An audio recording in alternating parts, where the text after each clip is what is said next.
This is Francis Erdman. The first monologue will be an abridged version of a monologue from the character Lenny in Harold Pinter's The Homecoming.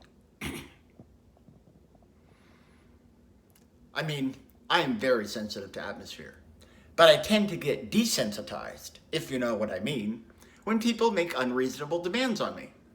For instance, last Christmas, I decided to do a bit of snow clearing for the Borough Council because we had a heavy snowfall over here that year in Europe.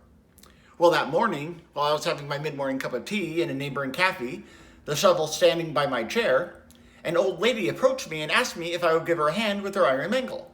Her brother-in-law, she said, had left it for her, but he left it in the wrong room. He left it in the front room. Well, naturally, she wanted it in the back room. It was a present he'd given her, you see, a mangle, to iron out the washing, but he left it in the wrong room. He left it in the front room. Well, that was a silly place to leave it. It couldn't stay there, so I took time off to give her a hand. She only lived up the road. The only trouble was when I got there, I could not move this mangle. It must have weighed about half a ton. How this brother-in-law got it up in there in the first place, I cannot even begin to envisage. So there I was, doing a bit of shoulders on with the mangle, risking a rupture, and this old lady just standing there waving me on, not even lifting the little finger to give me a helping hand. So after a few minutes, I said to her, "Now look here, why don't you stuff this iron mangle up your arse?" "Anyway," I said, "they're out of date. You want to get a spin dryer." I didn't mind to give her a work over there and then, but as I was feeling jubilant with the snow clearing, I just gave her a short arm jab to the belly and dumped out on a bus outside. "Excuse me, shall I take this ashtray out of your way?" Scene. The second monologue will be Tom's monologue at the end of Tennessee Williams' The Glass Menagerie. I did not go to the moon.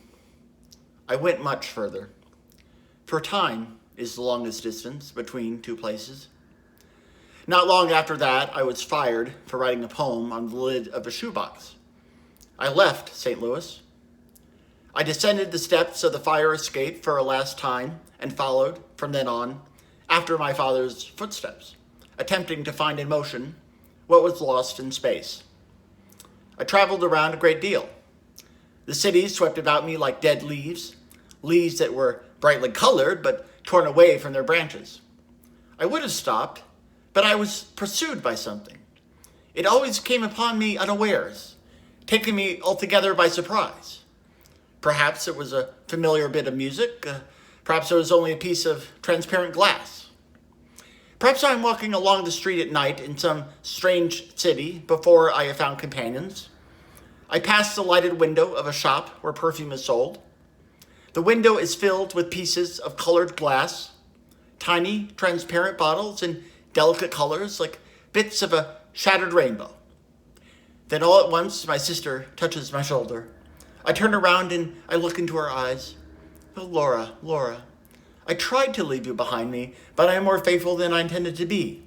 I reach for a cigarette, I cross the street, I run into the movies or a bar, I buy a drink, I speak to the nearest stranger, anything that can blow your candles out. For nowadays the world is lit by lightning. Blow out your candles, Laura." And so, goodbye. Scene.